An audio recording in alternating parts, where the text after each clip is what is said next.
If you asked most people to name the second largest banking center in the United States, Charlotte, North Carolina would not be the answer most people reach for first. And yet, roughly 120,000 people work in and around its downtown.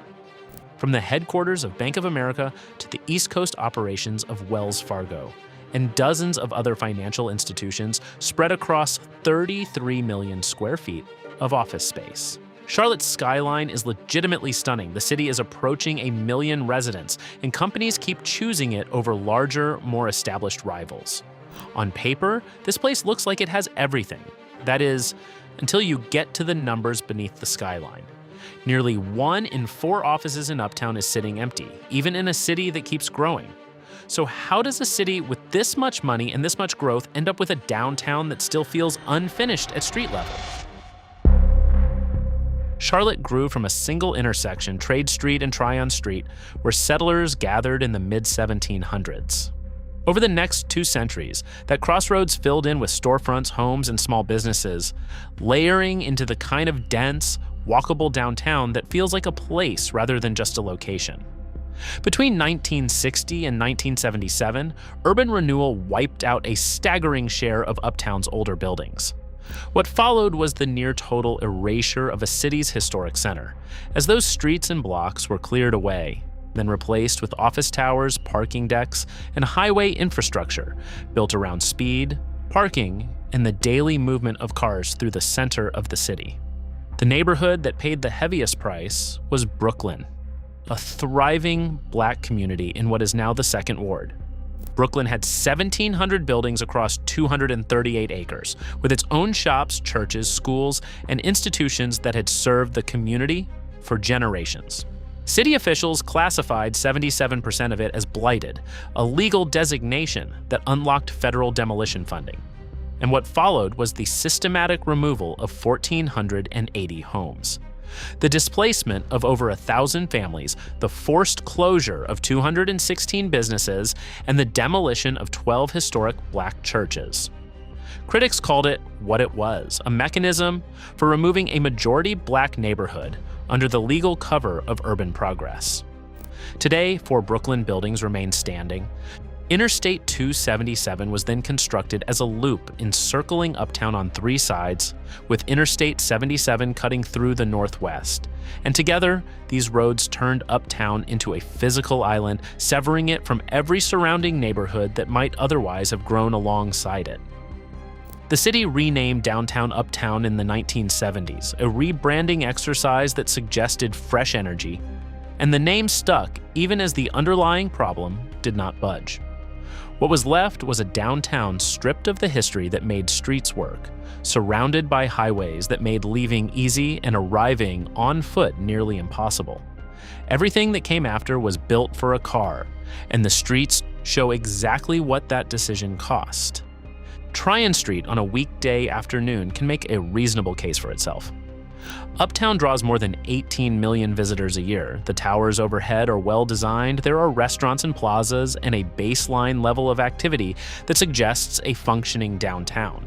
The problem reveals itself the moment you step off Tryon onto any of the streets running beside or across it, because those streets are dominated by parking garage entrances, loading docks, blank concrete walls, and service areas that have no relationship whatsoever to the idea of a pedestrian experience. This was the deliberate result of a design logic that prioritized getting cars in and out of buildings over creating streets that people might actually want to walk along.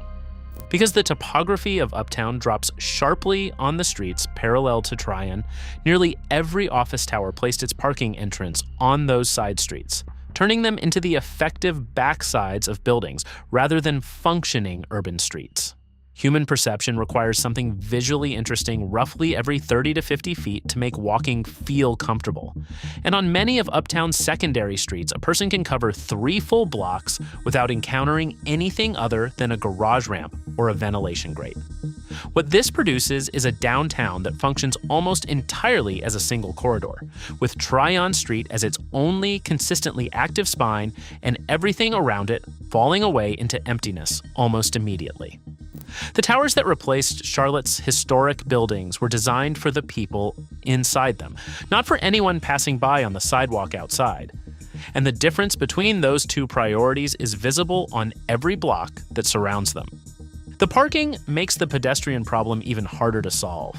Approximately 26% of the central city's land is dedicated to parking in some form, with entire blocks in 1st and 2nd Ward given over to surface lots or multi-story decks that absorb enough solar heat to make the urban core run up to 14 degrees hotter than surrounding areas with tree cover. 1st Ward is perhaps the clearest example of what this produces. It has residential buildings, a university campus, and a park, which on paper sounds like the ingredients of a real neighborhood. In practice, it is separated from the rest of Uptown by so many consecutive blocks of surface parking that it functions more like an island, with almost no restaurants, no grocery store, and very little reason for anyone who does not already live there to make the walk. 25,000 people now call Uptown home, and the vast majority of them still rely on a car for basic daily needs, because the walkable city that was supposed to grow around the residential towers has not arrived. A downtown already weakened by empty streets and too much parking, then found another way to drain life from the sidewalk. In the late 1970s, developers built an enclosed network of elevated pedestrian bridges connecting Uptown's major office towers to each other, to restaurants, and to parking decks. The system is known as the Overstreet Mall, and it was designed to let workers move between buildings in climate-controlled comfort without going outside. In a city with hot summers, the appeal was obvious. What it did to the streets below took longer to become visible. A worker using the Overstreet Mall arrives in a parking deck, moves through an enclosed bridge into their office building, crosses another bridge at lunch to reach a restaurant inside the system, and returns to their car at the end of the day without their feet ever touching a public sidewalk. The ground floor businesses that depend on passing foot traffic simply never see those people. And the streets that might have supported a lively midday scene stay quiet because the crowd that should be on them is floating one floor above in a privatized corridor that closes when office hours end. Other cities have questioned, reduced, or reworked similar systems after seeing how they can weaken street-level activity. Charlotte, however, has kept its systems. The Epicenter, which opened in 2008 on one of Uptown's most prominent corners, took the same approach and scaled it up into an entire entertainment complex. It was built as a self-contained nightlife destination with bars, restaurants, a bowling alley, and weekend crowds that filled the space in its early years. Today, it is almost entirely vacant, its storefronts dark and its corridors empty in a way that feels less like a struggling business and more like a place abandoned mid-sentence. When there is no street life outside a building to sustain it through harder times, there is nothing to fall back on. Charlotte had hollowed out its streets from above with the Overstreet Mall and watched its biggest entertainment bet collapse from within. What it needed was a way to move people through the city that did not depend on cars or privatized corridors, and it had one. Well, sort of. Charlotte's light rail has transformed one part of the city. The Lynx Blue Line runs south from Uptown through the South End neighborhood, and South End is now the place people move to when they want something that feels like real urban life in Charlotte, with new residential towers, restaurants, and a trail alongside the tracks that draws crowds on weekends. It is worth pausing on the fact that the neighborhood people seek out for an urban experience is 2 miles from Uptown rather than inside it. Inside Uptown, the Blue Line has produced almost none of that same transformation, largely because the city permitted parking structures to be built directly adjacent to light rail stations, which removes the basic logic of building around transit in the first place. The people arriving by rail step off onto a platform next to a parking deck, which tells you everything about how the city imagined Uptown working. The Lynx Gold Line streetcar, which runs through the core of Uptown, tells a more direct story. It operates in regular traffic with no physical separation from cars and no priority at intersections, meaning it moves only as fast as the vehicles around it allow. It costs $18.71 per passenger mile to operate, compared to $2.10 for the Blue Line. And against a projected ridership of 4,100 daily trips, it currently carries somewhere between 1,800 and 2,000. A line that costs roughly 9 times more per passenger mile and draws less than half its projected users has not given developers or residents any confidence that Uptown is a place worth orienting a life around. On Uptown's western edge, a major transit hub has been in planning for well over a decade, a facility designed to bring together a new long-distance rail station, light rail connections, a bus terminal, and mixed-use development above it all.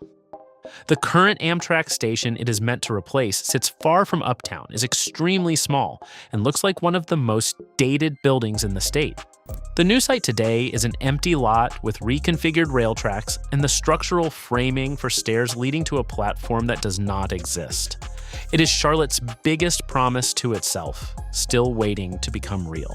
Charlotte continues to attract major investment, with Sumitomo Mitsui Banking Corporation Group recently selecting the city for its second American headquarters, bringing 2,000 jobs at average salaries above $165,000, and the broader economic picture remains strong.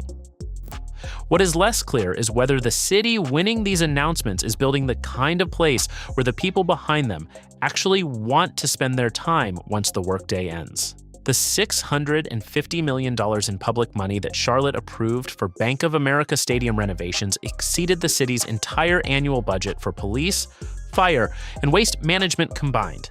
And the deal was named the 2024 Worst Economic Development Deal of the Year. The stadium generates bursts of activity on major event days and sits far quieter the rest of the time. Meanwhile, Uptown's 25,000 residents still share 2 grocery stores, and a planned Publix in First Ward was designed in a single-story suburban format with a parking deck attached, sitting on land in the middle of a dense urban neighborhood that could have supported something built for the people who actually live there. The families displaced from Brooklyn never came back. The residents waiting for the transformation of Second Ward have been waiting for decades. And the workers who fill Uptown every weekday leave it empty by evening. All of them living inside the same city, but very different versions of it. The skyline is real, the money is real, and from any reasonable distance, Uptown looks like a city that has figured something out, which is exactly what makes walking its streets such a disorienting experience. Charlotte is full of money, growth, and ambition. The failure happens at street level, where decades of planning treated movement as the priority and daily life as the afterthought. That is why Uptown can look impressive from a distance and still feel strangely empty up close. It has the skyline of a major metropolis, while the daily life of one is still struggling to catch up.